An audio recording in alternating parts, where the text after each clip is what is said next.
Assalamualaikum warahmatullahi wabarakatuh.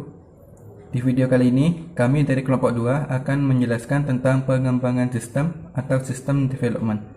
Sebelumnya perkenalkan, nama saya Farhan Al-Farisi, NIM 201. Di sini saya akan menjelaskan beberapa subbab.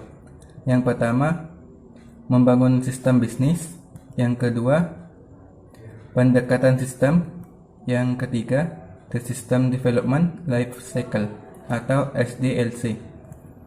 Yang keempat, proses pengembangan sistem. Dan untuk subbab lainnya akan dijelaskan oleh teman saya.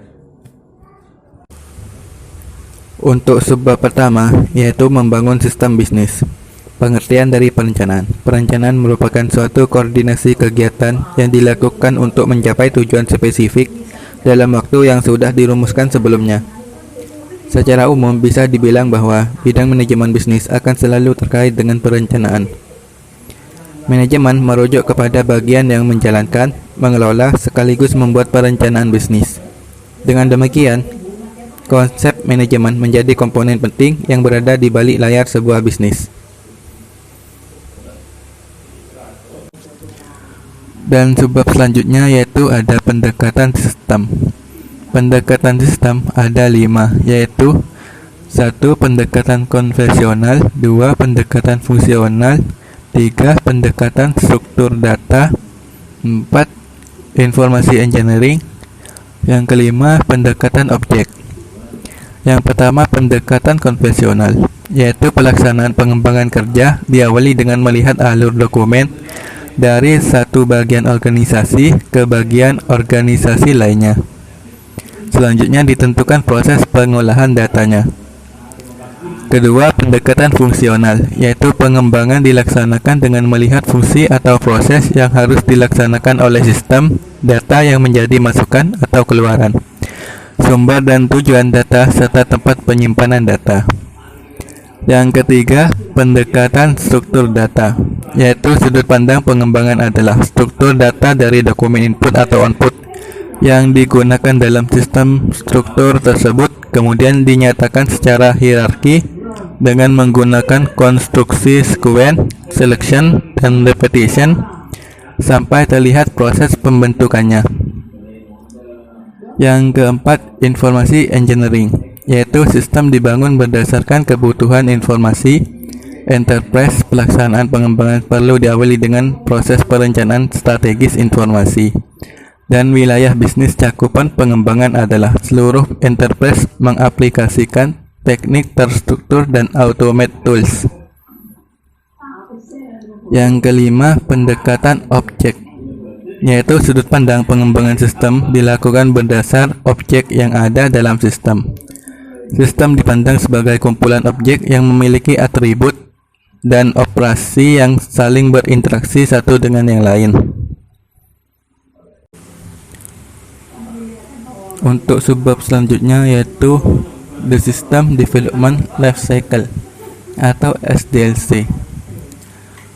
System Development Life Cycle atau SDLC merupakan suatu pendekatan sistem yang digunakan untuk mengembangkan solusi sistem informasi yang dipandang sebagai proses multilangkah. Siklus pengembangan ini mencakup langkah-langkah sebagai berikut: 1. Investigasi, 2. Analisis, 3. Desain, 4. Implementasi, 5. Pemeliharaan. Semua aktivitas yang terlibat sangat berhubungan satu sama lain dan saling terikat. Dan subbab selanjutnya, proses pengembangan sistem. Sistem informasi adalah kombinasi dari teknologi informasi dengan aktivitas user yang menggunakan teknologi itu untuk mendukung operasi dan manajemen. Pengembangan teknologi informasi penting dalam menunjang sistem bisnis. Oleh karena itu, dalam mengembangkan bisnis diperlukan juga adanya perkembangan sistem informasi. Sistem development adalah suatu sistem informasi dikatakan sudah mengalami pengembangan jika pendekatan menggunakan sebuah sistem dengan tujuan untuk pemecahan masalah yang dapat diaplikasikan untuk solusi pengembangan sistem informasi dan masalah yang ada dalam bisnis tersebut. Assalamualaikum warahmatullahi wabarakatuh. Perkenalkan, nama saya Eti Nabila Rahman, NIM 204. Di sini yang pertama saya akan menerangkan mengenai analisis sistem, dan yang kedua yaitu mengenai desain sistem, dan yang ketiga end user dan perkembangannya. Sekian, terima kasih. Baik, untuk yang pertama di sini saya akan menerangkan mengenai analisis sistem. Di sini ada organizational analysis. Di sini tim pengembangan harus tahu sesuatu tentang organisasi, kegiatan bisnisnya, sistem lingkungan yang harus ditangani, dan seseorang di tim harus mengetahui informasi ini. Dan untuk selanjutnya yaitu ada content here, yaitu analysis of the present system. Di sini perlu menganalisis bagaimana sistem ini menggunakan perangkat keras, perangkat lunak, jaringan, dan sumber daya manusia untuk mengonversi sumber data seperti laporan dan tampilan. Dan selanjutnya yaitu ada local analysis. Model logis dapat dianggap sebagai cetak biru sistem dengan menganalisis model logis dan arus sistem. Seorang analisis sistem dapat lebih mudah memahami berbagai proses dan data yang terkait dengan sistem. Selanjutnya ada functional recruitment analysis and determination. Di sini perlu bekerja sebagai tim dengan pengguna akhir lainnya untuk menentukan kebutuhan informasi bisnis yang lebih spesifik. Sebagai contoh, itu Anda memerlukan setiap kebutuhan informasi dari jenis-jenis kegiatan setiap usaha. Untuk penjelasan selanjutnya yaitu mengenai desain sistem. Sistem desain terdiri dari kegiatan desain yang pada akhirnya menghasilkan spesifikasi sistem fisik yang memenuhi persyaratan fungsional yang dikembangkan dalam proses analisis sistem.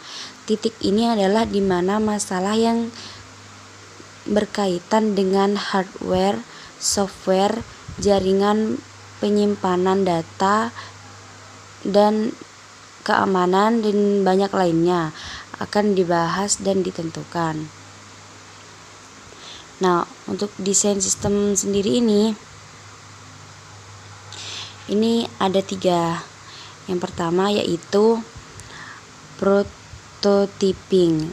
Prototyping adalah pengembangan cepat dan pengujian model kerja atau prototip aplikasi baru secara interaktif.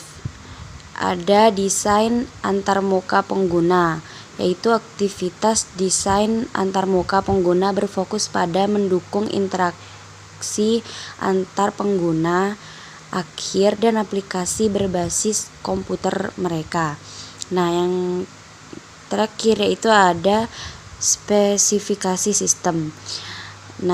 Spesifikasi sistem memformalkan desain, metode, dan produk antarmuka pengguna aplikasi, struktur basis data, dan prosedur pemrosesan dan kontrol.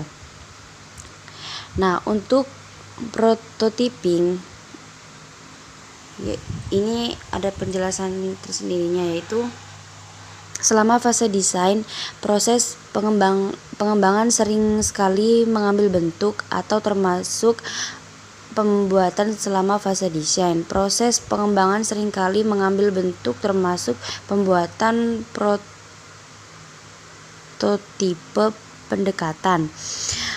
Prototyping adalah pengembangan cepat dan pengujian model kerja atau prototipe aplikasi baru secara interaktif berulang. Sebuah prototipe aplikasi bisnis yang dibutuhkan oleh pengguna akhir dikembangkan dengan cepat menggunakan berbagai alat perangkat lunak pengembangan aplikasi. Nah, sistem prototipi kemudian berulang kali disempurnakan sampai dapat diterima. Dan untuk desain antarmuka pengguna itu, aktivitas desain antarmuka pengguna berfokus pada pendukung interaksi antara pengguna akhir dan aplikasi berbasis komputer mereka. Nah, untuk yang spesifikasi sistem itu memformulakan desain, metode, dan produk antarmuka pengguna aplikasi, struktur basis data, dan prosedur pemrosesan kontrol. Oleh karena itu, perancang sistem sering mengembangkan spesifikasi perangkat keras, perangkat lunak, jaringan data, dan pemrosesan untuk sistem yang diusulkan. Nah, untuk penjelasan selanjutnya mengenai end user dan perkembangannya. Dalam pengembangan end user, profesional bisnis lainnya dapat mengembangkan cara-cara baru atau yang ditingkatkan untuk melakukan pekerjaan tanpa kendala libatan langsung dari spesialis IS. Kemanapun pengembangan aplikasi yang dibangun ke dalam berbagai paket perangkat lunak penggunaan akhir telah membuat lebih mudah bagi banyak pengguna untuk mengembangkan solusi berbasis komputer mereka sendiri. Nah, lalu dalam perkembangan pengguna akhir, IS profesional itu memainkan peran konsultasi saat Anda melakukan pengembangan aplikasi Anda sendiri. Terkadang staf konsultan pengguna mungkin tersedia untuk membantu Anda dan pengguna akhir lainnya dengan upaya pengembangan aplikasi. Assalamualaikum warahmatullahi wabarakatuh. Perkenalkan, nama saya Vina Kamilia, NIM 211. Di sini saya akan menjelaskan beberapa materi. Yang pertama, tentang sistem informasi bisnis. Yang kedua, penerapan sistem informasi dalam bisnis. Yang ketiga, project management. Dan yang keempat atau yang terakhir, tentang tahapan-tahapan project management. Penerapan sistem informasi dalam bisnis. Setelah sistem informasi baru telah dirancang, harus diimplementasikan sebagai sistem kerja dan dipelihara untuk membuatnya beroperasi dengan benar. Implementasi dapat menjadi proses yang sulit dan memakan waktu. Namun sangat penting untuk memastikan keberhasilan sistem yang baru dikembangkan, karena bahkan sistem yang dirancang dengan baik akan gagal jika tidak diterapkan dengan benar. Proses implementasi biasanya membutuhkan suatu manajemen proyek, upaya dari bagian TI dan manajer unit bisnis. Mereka harus menegakkan rencana proyek yang mencakup tanggung jawab pekerjaan, jadwal untuk tahap-tahap utama pembangunan, dan anggaran keuangan. Rencana ini diperlukan jika suatu proyek harus selesai tepat waktu dan sesuai anggaran yang diterapkan sementara masih memenuhi tujuan desainnya. Yang selanjutnya yaitu project management. Project management adalah penerapan pengetahuan, keterampilan, alat, dan teknik untuk memenuhi kebutuhan proyek. Project management merupakan suatu usaha yang dilakukan dengan tujuan agar suatu kegiatan bisa berjalan efektif dan efisien. Pada dasarnya, suatu kegiatan disebut berjalan efektif jika penggunaan sumber daya bisa sesuai dengan sasaran dan memberikan hasil yang optimal. Efektif dalam hal ini mengacu pada hasil yang berkualitas serta proses kegiatan yang tergolong hemat waktu dan biaya. Sedangkan untuk efisien berarti penggunaan sumber daya dan pemilihan kegiatannya itu dilakukan secara tepat. Untuk selanjutnya yaitu tahapan-tahapan proyek manajemen. Tahapan yang pertama yaitu inisiasi. Inisiasi ini memahami lingkungan bisnis agar proyek terlaksana dan terkendali dengan baik dengan cara menganalisis kebutuhan bisnis, anggaran biaya, dan stakeholders. Nah, setelah tahapan inisiasi, kemudian tahapan perencanaan meliputi perencanaan waktu dan biaya serta sumber daya yang memadai untuk segala keperluan proyek. Nah, selain itu, perusahaan harus juga melakukan perencanaan risiko agar dapat mengantisipasi hal-hal buruk yang bisa terjadi. Setelah tahapan perencanaan, baru tahapan pelaksanaan. Nah, di tahapan pelaksanaan ini melaksanakan proyek yang melibatkan alokasi dan koordinasi serta pengelolaan sumber daya manusia serta sumber daya lainnya. Kemudian tahapan pengendalian dilakukan untuk mengamati jalannya pelaksanaan proyek, meliputi kegiatan mengukur kegiatan proyek yang sedang berlangsung dan mengevaluasinya. Dan untuk tahapan yang terakhir yaitu tahapan penutup, meliputi penutupan kontrak dan finalisasi seluruh kegiatan proyek. Termasuk dalam hal ini yaitu pengarsipan seluruh file dan dokumentasi yang berhubungan dengan seluruh kegiatan proyek. Baik, Assalamualaikum warahmatullahi wabarakatuh. Perkenalkan, nama saya Muhammad Al-Farabi, NIM 194. Di sini kami mengambil studi kasus tentang perusahaan VIP Enterprise, yang dimana perusahaan VIP Enterprise ini merupakan anak dari perusahaan CV Prakasa Mandiri. VIP Enterprise menyediakan jasa layanan pembangunan web, fotografi, dan juga sistem informasi reservasi transportasi. Jadi ceritanya di sini VIP Enterprise mendapatkan orderan dari kliennya, yaitu dari perusahaan jasa tour dan travel untuk membuatkan sistem informasi reservasi transportasi. Jadi di sini dengan dikembangkannya sistem informasi reservasi, maka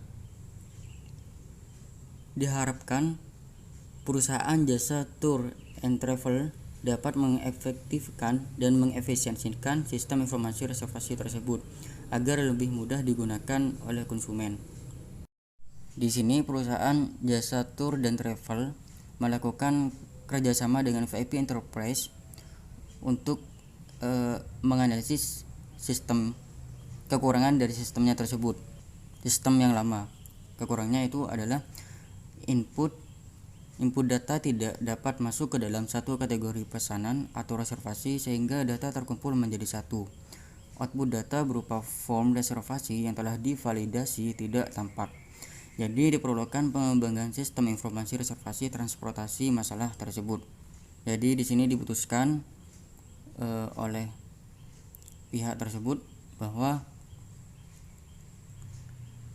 dikembangkan data reservasi yang dipilah-pilah sehingga memudahkan dalam pengembangan sistem informasi reservasi tersebut.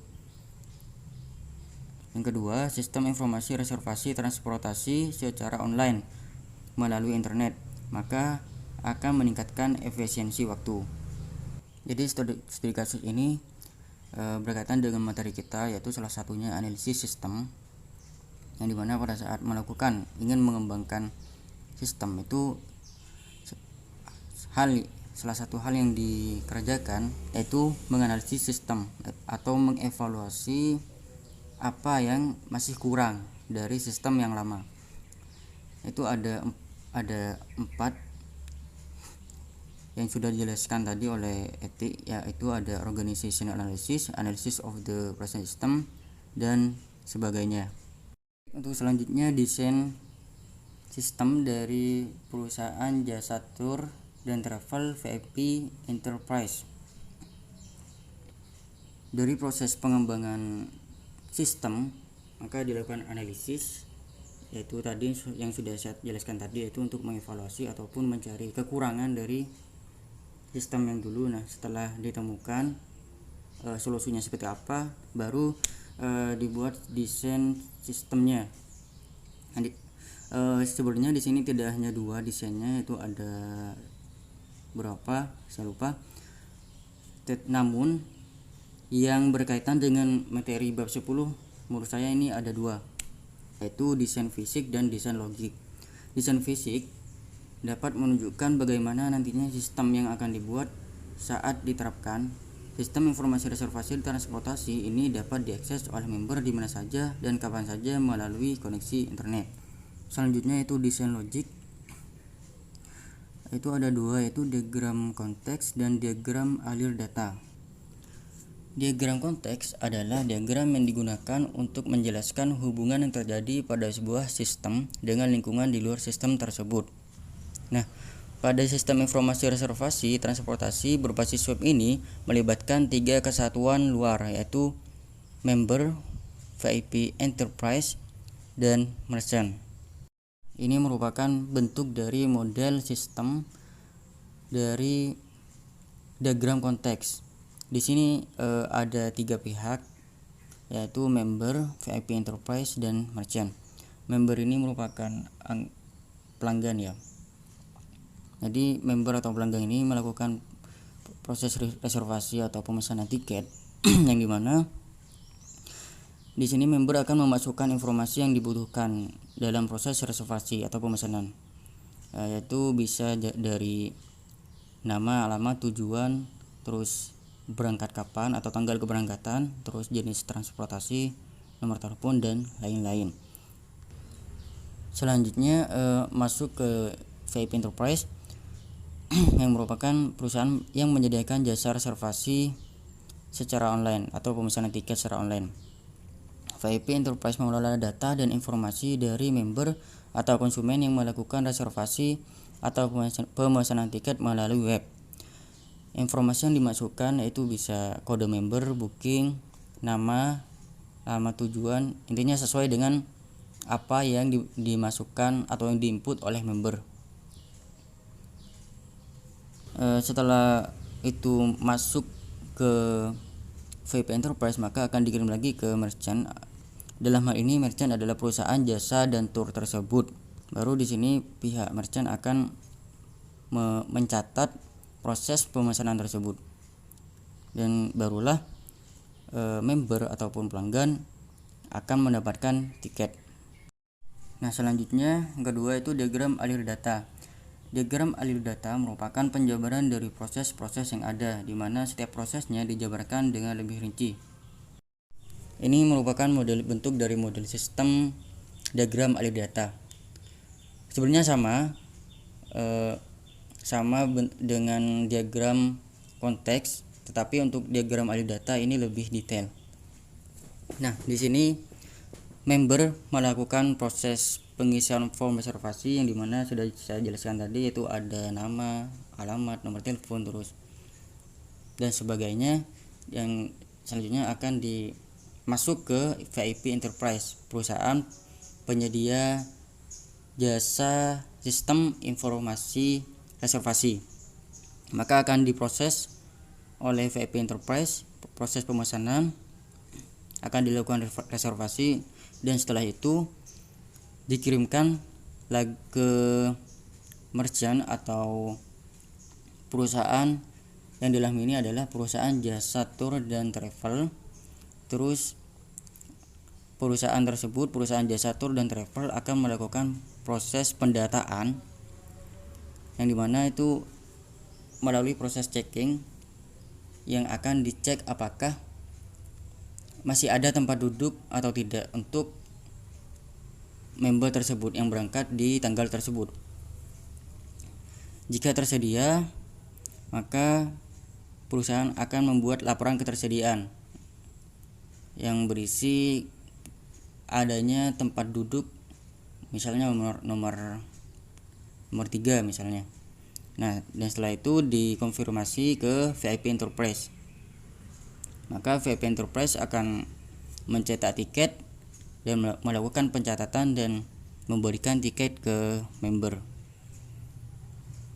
Nah, di sini manfaat dengan dikembangkannya sistem reservasi yaitu yang pertama, VIP Enterprise memiliki sistem informasi reservasi online berbasis web yang dapat digunakan di mana saja dan kapan saja. Yang kedua, melalui sistem informasi reservasi transportasi yang berbasis web dapat memudahkan pihak pemesan dalam melakukan proses reservasi di mana saja dan kapan saja. Jadi sudah prosesnya atau tahapan-tahapan pemesanan tiket itu sudah saya jelaskan tadi melalui diagram atau desain sistem ya. Jadi menurut saya itu sangat efisien bagi member ataupun pelanggan yang akan melakukan pemesanan tiket. Nah, mungkin demikian presentasi dari kelompok 2 tentang pengembangan sistem atau sistem development. Terima kasih. Assalamualaikum warahmatullahi wabarakatuh.